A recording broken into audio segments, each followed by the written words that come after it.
Samsung M01 എന്ന phone ഇന്ത്യയിൽ launch ചെയ്തിരിക്കുകയാണ്. ഇത് ബഡ്ജറ്റ് സെഗ്മെന്റിൽ വരുന്ന ഫോണാണ്. ഇന്ന് നമ്മൾ നോക്കാൻ പോകുന്നത് സാംസങ് M01 എന്ന ഫോണിന്റെ വിശേഷങ്ങളാണ്. അതിനു മുമ്പ് ഇതുപോലുള്ള വീഡിയോസ് ഇനിയും കാണാൻ താല്പര്യമുണ്ടെന്നുണ്ടെങ്കിൽ ഈ ചാനൽ ഒന്ന് സബ്സ്ക്രൈബ് ചെയ്യുക. പിന്നെ അടുത്തൊരുന്ന ഒരു ബെല്ലൈക്കണും കൂടി എനേബിൾ ചെയ്ത് വെച്ചാൽ ഞാൻ വീഡിയോസ് അപ്ലോഡ് ചെയ്യുമ്പോൾ തന്നെ നിങ്ങൾക്ക് അതിൻ്റെ നോട്ടിഫിക്കേഷൻ ലഭിക്കുന്നതായിരിക്കും. സാംസങ് M01 വരുന്നത് 5.7 ഇഞ്ചിൻ്റെ HD+ ഡിസ്പ്ലേയുമായിട്ടാണ്. വലിയ സൈസുമായിട്ട് വരുന്ന ഒരു ഫോണൊന്നുമല്ല, ഇത് ചെറിയ സൈസിൽ വരുന്ന ഫോണാണ്. പിന്നെ HD+ ഡിസ്പ്ലേ എന്നുള്ളത് ഈ ഒരു പ്രൈസ് റേഞ്ചിൽ നോർമൽ ആയിട്ടുള്ള കാര്യമാണ്. ഈ ഫോണിൽ TFT ഡിസ്പ്ലേ ആണ് ഉപയോഗിച്ചിരിക്കുന്നത്. എൻ്റെ ഒരു അഭിപ്രായത്തിൽ ഈ ഒരു പ്രൈസ് റേഞ്ചിൽ IPS LCD ഡിസ്പ്ലേ കൊടുക്കായിരുന്നു. 19.5:9 എന്നുള്ള ആസ്പെക്ട് റേഷ്യോയിലാണ് ഈ ഫോൺ വരുന്നത്. പിന്നെ സാംസങ് ഇൻഫിനിറ്റി V ഡിസ്പ്ലേ എന്ന് വിളിക്കുന്ന വാട്ടർ ഡ്രോപ്പ് നോച്ച് ഡിസൈനിലുള്ള നോച്ചുമായിട്ടാണ് ഈ ഫോൺ വരുന്നത്. ഈ ഫോണിൽ ഫിംഗർ പ്രിന്റ് സെൻസർ ഒന്നും കൊടുത്തിട്ടില്ല. 9,000 രൂപ പ്രൈസ് റേഞ്ചിൽ വരുന്ന മിക്ക ഫോണുകളിലും ഇപ്പം നമുക്ക് ഫിംഗർ പ്രിന്റ് സെൻസർ ലഭിക്കുന്നുണ്ട്.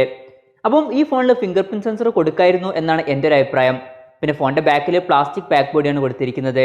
ഈ ഫോണിൻ്റെ വെയിറ്റ് വരുന്നത് ഏകദേശം 168 ഗ്രാമാണ്. പിന്നെ ഈ ഫോൺ 3 കളറുകളിലാണ് വരുന്നത്, ബ്ലൂ, ബ്ലാക്ക്, റെഡ്.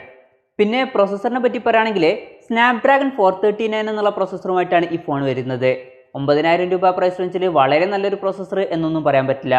കാരണം ഈ ഒരു പ്രൈസ് റേഞ്ചിൽ ഇതിനേക്കാളൊക്കെ പവർഫുൾ ആയിട്ടുള്ള സ്നാപ്ഡ്രാഗൺ 665 പോലുള്ള പ്രൊസസ്സറുമായിട്ട് വരുന്ന ഫോണുകളൊക്കെ വരുന്നുണ്ട്. പിന്നെ ഇതിനേക്കാൾ കുറഞ്ഞ പ്രൈസ് റേഞ്ചിൽ മീഡിയാടെക്കിൻ്റെ ഹീലിയോ G70 പോലുള്ള നല്ല പവർഫുൾ ആയിട്ടുള്ള പ്രൊസസ്സറുമായിട്ട് വരുന്ന ഫോണുകളും വരുന്നുണ്ട്. അപ്പോൾ ഈ ഒരു പ്രൈസ് റേഞ്ചിൽ നിങ്ങൾക്ക് മെയിനായിട്ട് വേണ്ടത് ഗെയിമിങ്ങും പെർഫോമൻസ് ഒക്കെ ആണെന്നുണ്ടെങ്കിൽ ഈ ഒരു ഫോൺ നിങ്ങൾക്ക് പറ്റിയിട്ടുള്ള ഫോണല്ല.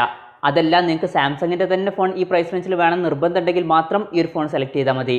പിന്നെ ഈ ഫോണിൽ നമുക്ക് 3 GB RAM ആണ് ലഭിക്കുന്നത്. 32 GB ഇൻറ്റേർണലും ലഭിക്കുന്നുണ്ട്.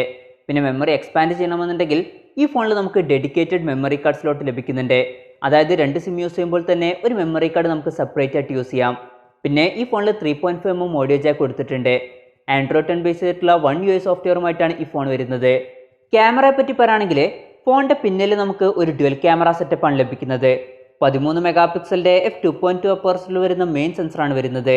പിന്നെ 2 മെഗാപിക്സലിൻ്റെ f2.4 അപ്പേഴ്സിൽ വരുന്ന ഡെപ്ത് സെൻസറും വരുന്നുണ്ട്. ഫോണിൻ്റെ ഫ്രണ്ടിൽ നമുക്ക് 5 മെഗാപിക്സലിൻ്റെ f2.2 അപ്പേഴ്സിൽ വരുന്ന സെൽഫി ക്യാമറയാണ് ലഭിക്കുന്നത്. ബാറ്ററിയെ പറ്റി പറയുകയാണെങ്കിൽ ഈ ഫോണിൽ നമുക്ക് 4000 mAh ബാറ്ററി ലഭിക്കുന്നുണ്ട്. ഈ ഫോണിൽ ഫാസ്റ്റ് ചാർജിങ്ങും സപ്പോർട്ട് ചെയ്യുന്നില്ല. അത് വലിയ പ്രശ്നമുള്ള കാര്യമില്ല, കാരണം ഈ ഒരു പ്രൈസ് റേഞ്ചിൽ മിക്ക ഫോണുകളിലും ഫാസ്റ്റ് ചാർജിങ്ങും സപ്പോർട്ട് ചെയ്യുന്നില്ല. പക്ഷേ ഈ ഫോണിൻ്റെ ബോക്സിൽ നമുക്ക് 5 വാട്ടിൻ്റെ ചാർജറാണ് ലഭിക്കുന്നത്. ഈ ഒരു പ്രൈസ് റേഞ്ചിൽ വരുന്ന ഫോണുകളിൽ ഫാസ്റ്റ് ചാർജിങ് ഒന്നും സപ്പോർട്ട് ചെയ്യുന്നില്ലെങ്കിലും 10 വാട്ടിൻ്റെ ചാർജർ ബോക്സിൽ ലഭിക്കാറുണ്ട്.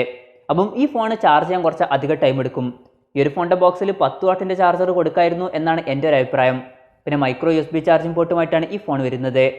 ഈ ഫോണിൻ്റെ വില വരുന്നത് 8,999 രൂപയാണ്. അപ്പോൾ ഓവറോൾ പറയുകയാണെന്നുണ്ടെങ്കിൽ ഈ ഒരു പ്രൈസ് റേഞ്ചിൽ നിങ്ങൾക്ക് സാംസങ്ങിൻ്റെ തന്നെ ഫോൺ വേണമെന്ന് നിർബന്ധമുണ്ട് എന്നുണ്ടെങ്കിൽ മാത്രം ഈ ഒരു ഫോണിനെ പറ്റി ആലോചിച്ചാൽ മതി. അതല്ല എന്നുണ്ടെങ്കിൽ ഈ ഒരു പ്രൈസ് റേഞ്ചിലും അതുപോലെ തന്നെ ഇതിനേക്കാൾ കുറഞ്ഞ പ്രൈസ് റേഞ്ചിലും ഇതിനേക്കാൾ ബെറ്റർ ആയിട്ടുള്ള പെർഫോമൻസും ക്യാമറയും ബാറ്ററിയും അതുപോലെ ഫിംഗർ പ്രിന്റ് സെൻസറൊക്കെ ആയിട്ട് വരുന്ന ഫോണുകൾ ഇപ്പോൾ നമുക്ക് ലഭിക്കുന്നുണ്ട്.